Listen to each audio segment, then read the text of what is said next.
Hi everybody, all my followers, be welcome to another video. Right, we stopped working on the S-Class and we're gonna try to get this one out of the way. So the car is a 2011 Mercedes C-Class, which is gonna be the chassis, I have to go and check, W204. And this car came with the following issues. So first, I think, okay, so by what I'm looking, I think I know what the problem is going to be, but we're going to do things properly, check things right. So the car, the complaint with the car is that the climatronic doesn't work. And as you can see, let me show you this. So this is being removed. Don't know.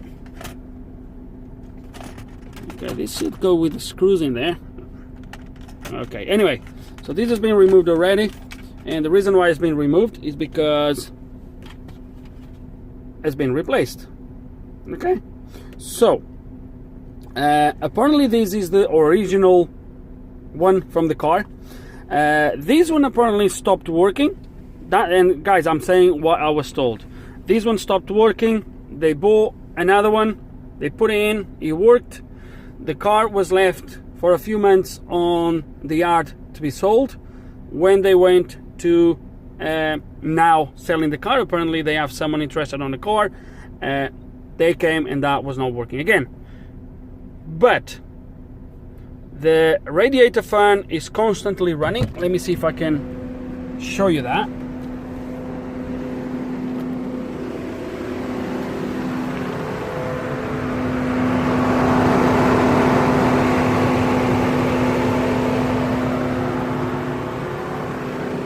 I hope that comes on camera. It's constantly running full speed, and we have an engine light on. And I was not told about the engine light, right? But this is the thing: the car was jump started. Okay, so do you remember the ML we did some time ago? I'm with the feeling that's going to be a similar issue, but again, let's not gonna jump ahead of ourselves. I have the star on the S-Class ready to go because we're going to work on this. I'm not going to even get the maxi series. We're just going to plug in star and see what the star tells us. Okay, quick scan is finished, and we're just going to scroll it down. And obviously, as you can see in there, we have faults on the engine. Obviously, engine light is on. We'll have a look at that later. Some faults on the electronic ignition lock. Okay. Some faults on airbags here. Probably old faults. Some faults on the rear SAM. And then I get right at the end, we have an exclamation mark. Guess on which module? N227 air conditioning. So if I open that, as you're gonna see in there, that's what Zen3 is supposed to look for. Okay.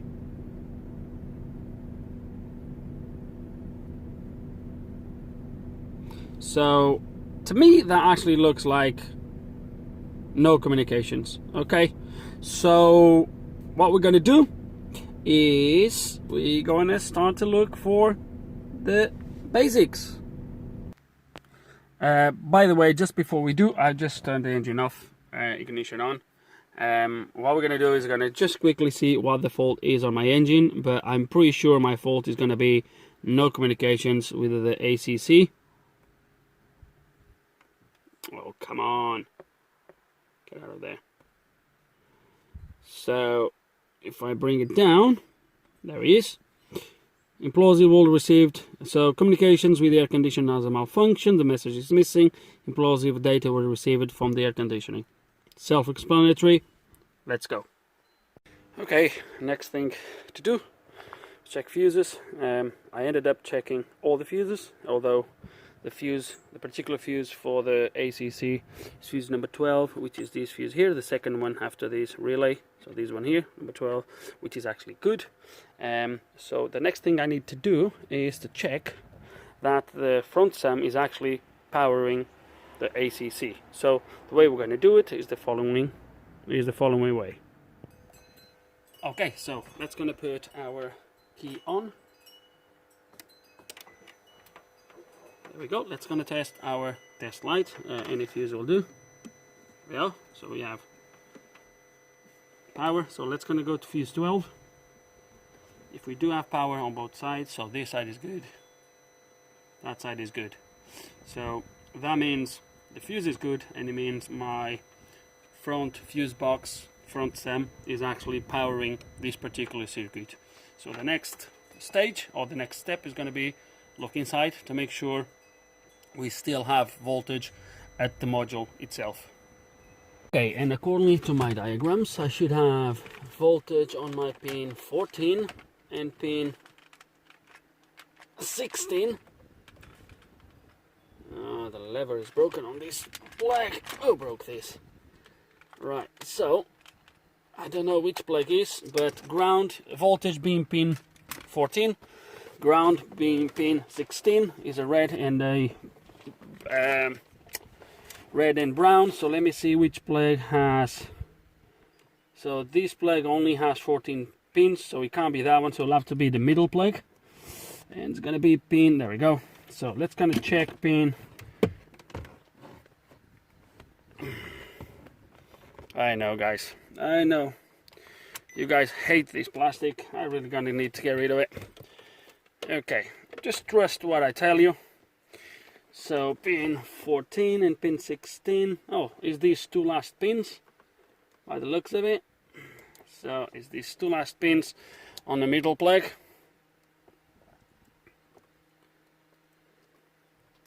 So ignition is on.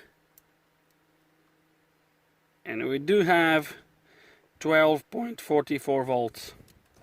So we do have voltage here. Let's just double check the voltage using my, come on, my test light. Okay, well, this is not perfect, but it will do the job. Come on. There it is. So we do have 12 volts at the module. Next thing we're going to check is going to be obviously communications. Okay, and CAN lines, as you can see, looks pretty good to me. It's pin 1 and 2, which on the plug looks like that. Sorry guys, but looks like that. I'm taking the ground from here for the scope, and as you can see, my CAN lines looks just pretty good. Nothing wrong with it. And the only other communication line we do have, I believe, is my LIN bus that goes into, I think, the module overhead, if I'm not mistaken. We can check that later, I guess, but for now we have everything for this to work. So I'm not really sure what's going on at this moment in time. So, well, at this point, guys, it's a bad module. It can't really be anything else. It can't really be anything else. Just, I agree that it's strange that both modules have, well, failed. Have they jump started the car again and they did more damage to this module as well? The new one, the replacement one, I'd say. Well, not really sure. Not really sure. Let me see. Let me think what we're going to do next. Okay, guys, and you guys know me better, but unfortunately, this is going to be game over. So, long story short, I've been here with the actually data sheets from these two chips here. So this is a NPX. And this is like the CAN interface to communicate between the car itself and this controller here through SPI lines. And it also feeds 5 volts into the chip. So I've been here checking with the scope, etc. and we have no CAN. So when I connect it like this, it's powered at the moment, as you can see, and as you're going to see, there is literally no CAN line. So the CAN line is here, pin 16 and 17 or something. No, sorry, pin 21 and 22, if I'm not mistaken. Let me just quickly check so I can show you.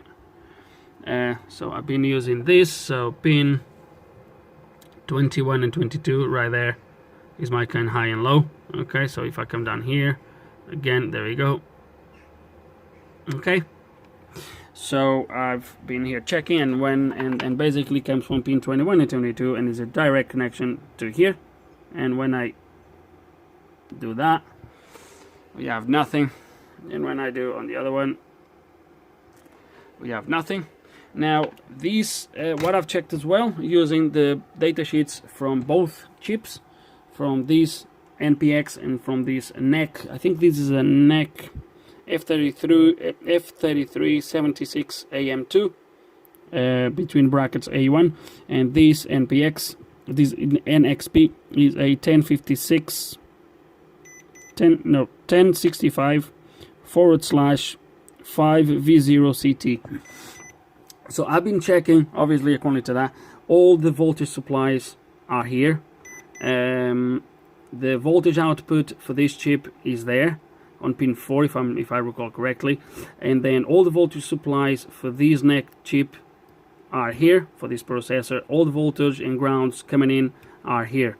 So there's no reason really why this shouldn't be working, apart from if when the car got low voltage, or when they jumped it, maybe a voltage spike, voltage too low. We all know what either one of them can do to sensitive modules. I think he has either damaged this module or corrupted the flash on this one, and the module is not booting up, and therefore is not powering it up. So I did a quick Google search, see if anyone would have a dump for this chip. I could try to program it. There is a JTAG port here, but obviously this is probably to use an interface at the during the manufacturing. Surely they will have a jig that connects straight to there and programs the module through there. But I could have tried to flash the module here. And unfortunately, I spent about 10 minutes looking. I don't think anyone ever dumped this thing. I couldn't find anything. Maybe someone did and never. Oh, I don't know. It doesn't really matter. I'm not going to try to dump this one because this one is going to be probably bad anyway. So I think at this point, guys, it's pointless to waste any more time. We're going to have to get a replacement. And that's going to be the third one. Jesus. So, and I think this again, guys, shows the importance of not jump start your cars or not let your batteries go really low. Especially if you know you have a problem, get it fixed ASAP before it causes you any issues. If your battery is low, take the battery out, recharge it, and then try to start the car. Jumping with a low battery, we've been through this. I'm not going to go again. So I think that's what it is. We're going to get a new module, or a replacement module, I would say, and that should fix our problem. Okay, and I think you guys can imagine what happened. So I still need to get a laptop. Just hold a second. Yeah, one more. Okay, so what I've actually done is I spoke with the owner, and he basically asked me if this version is the one with the off button at the bottom or at the top. So there's two versions of this thing that I've seen already as well. Is that one, the off button is here, the other one, the off button is up here. So I guess he would remember from when he was looking for that replacement. And I said to him, he's at the bottom, and he said to me that, he said, oh, I think I have a car here on the yard with one of those. And when I went to pick up the girls from school at 3 o'clock, I just popped in there, and I actually had to remove these myself. But we just removed these thingy. It was working, I saw it working. And I think the only reason is because he really wants to get rid of this car, or I think he has a buyer for this, and obviously he just wants to get these done and sorted. So what we're going to do now is we're going to put it back in. We're going to put this in place. We are going to clear any codes. We're going to do any adaptations that he might needs for the flaps and all that good stuff. If he needs any programming, this came from a petrol car, so it could be differences. Might be difference, I don't know. but we are going to just do exactly that. So what we're going to do is going to put these back in, plug in the maxi Cs again, not the maxi Cs, plug in the Eyster, get it loaded, get it connected to the car again, and then we'll go from there. But I will do that off camera really quick. I'm going to get some tape to do these loom at the back. I don't want to put the loom back in like this with the tape all coming off, so we're going to get some tape and get this done right as well.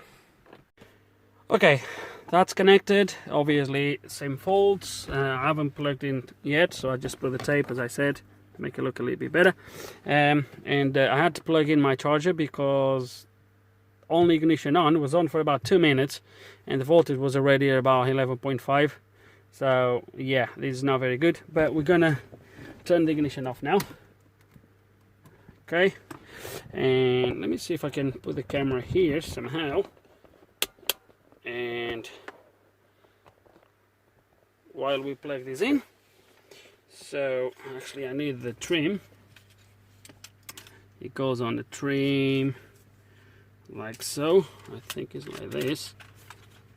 Yeah. Okay, so that's gonna plug it in.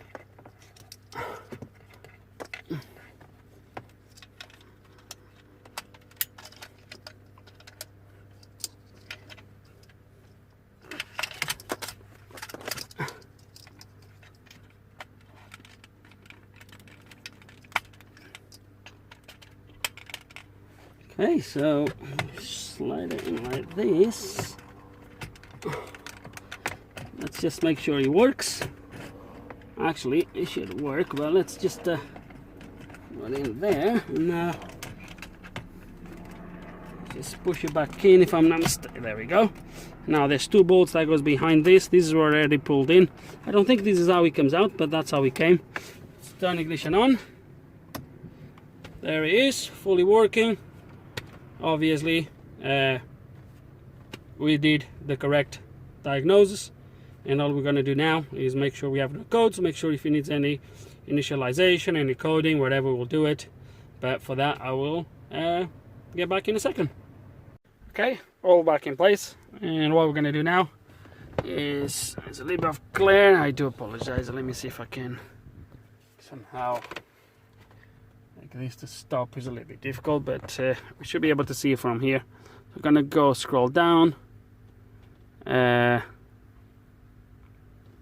is my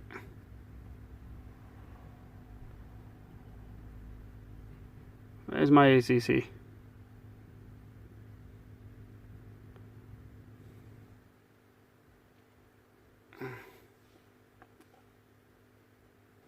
Let me do another quick test.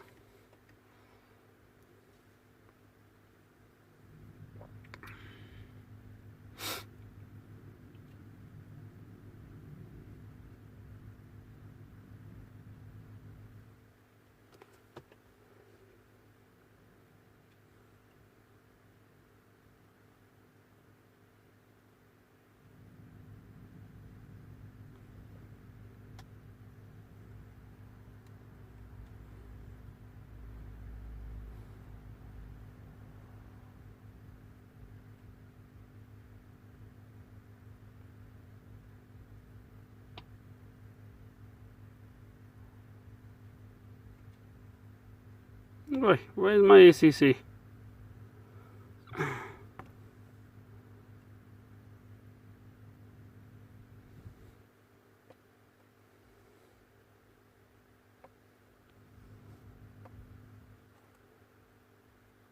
I think because I had selected the one with faults.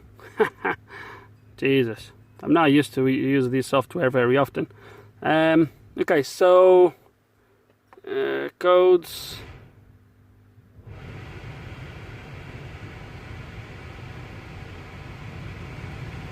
Okay, so he's doing some checks. He's doing the moving off the flaps. So we'll let him to do his thing.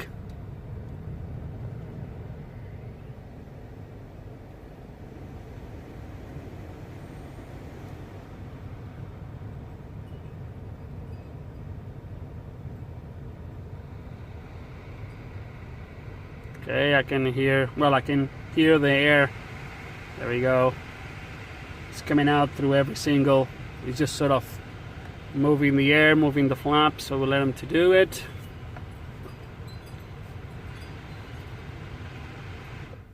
Okay, stopped. No fault codes, look at that. So I don't think we have any adaptations. Configuration, teaching process. I think we don't have to do any of this, because if we did, it most likely would give us a fault. But what we're going to do is I'm quickly going to check that this is actually working.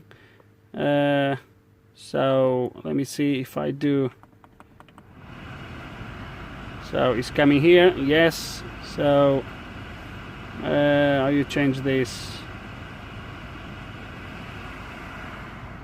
Okay, so these ones now are off, and this coming, yeah, it's coming underneath.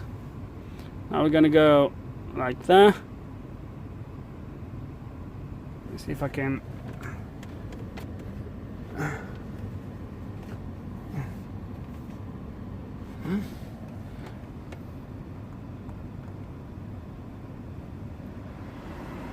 Yeah, it's coming up here. Yeah, there we go. It's coming up on the windscreen now. That's good. Put it back to there. Max for the, yeah, it's working. You see.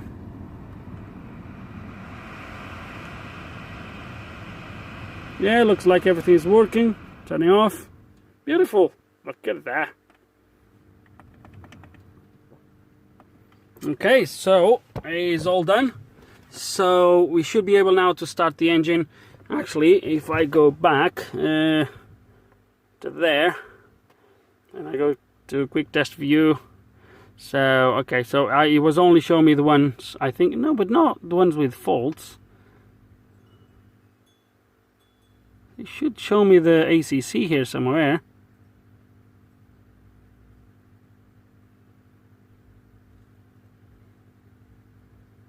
Not really sure.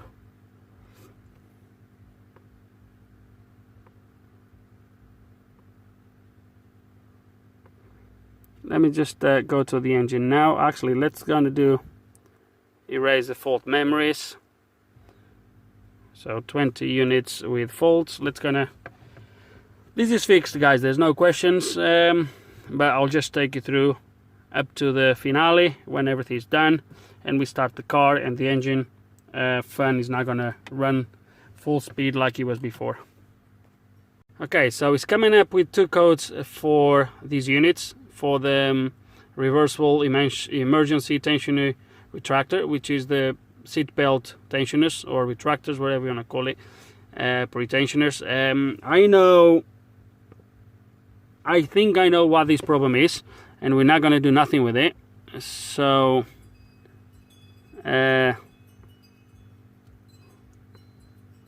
let's gonna do a quick test again.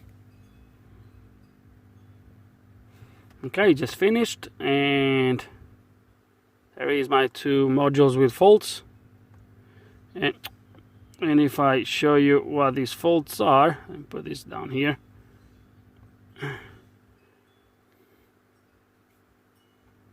There we go.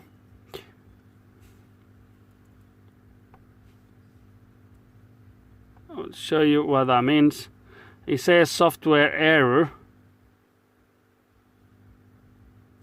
Let me go to controlling. I think this, what it does is it requires a software update. The body perhaps, no.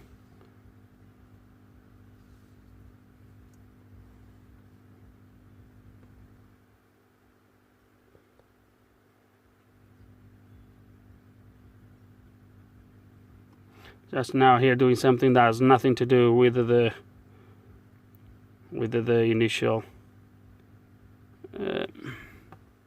Let me see. Sometimes it needs to clear the codes actually here on the module itself. Come on.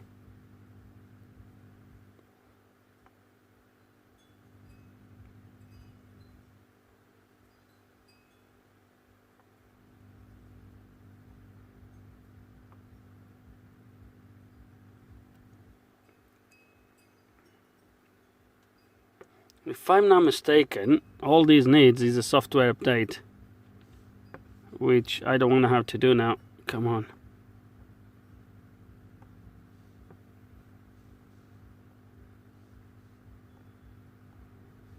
Okay, there's no information.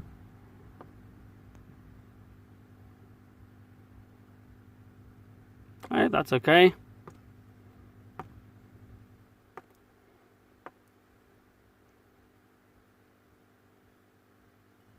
Ah, there we go. So, okay,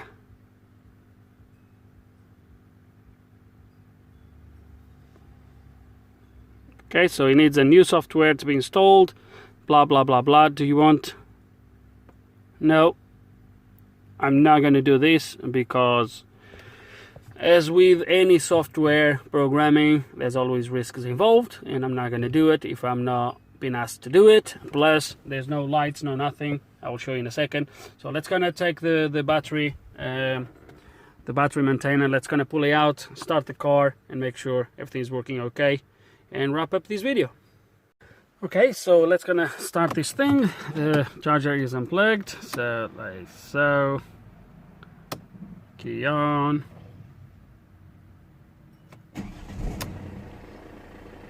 Okay. All the lights are off, well, except that one. Everything else is off, so it's good. I do confirm. Yes, I do confirm that the fan is not running. So that's it, guys. Problem solved. In the end, a module. Again, because either the battery ran flat and they jump started it, whatever happened, I don't know. All we know is that we did the correct diagnosis. We did everything we could to make sure we do the right call, and that's, I think, is the important part. If you just go replace it and something else was wrong, it would have been a really foolish thing to do. So all we're gonna, well, I don't need to clear anything else because all the codes are cleared and everything is done. So I think that's it for this video, guys. So with no further ado, I really hope you enjoyed the video. I hope you might have learned something. If you do still have any questions, any comments, put them below. And like always, thank you for watching.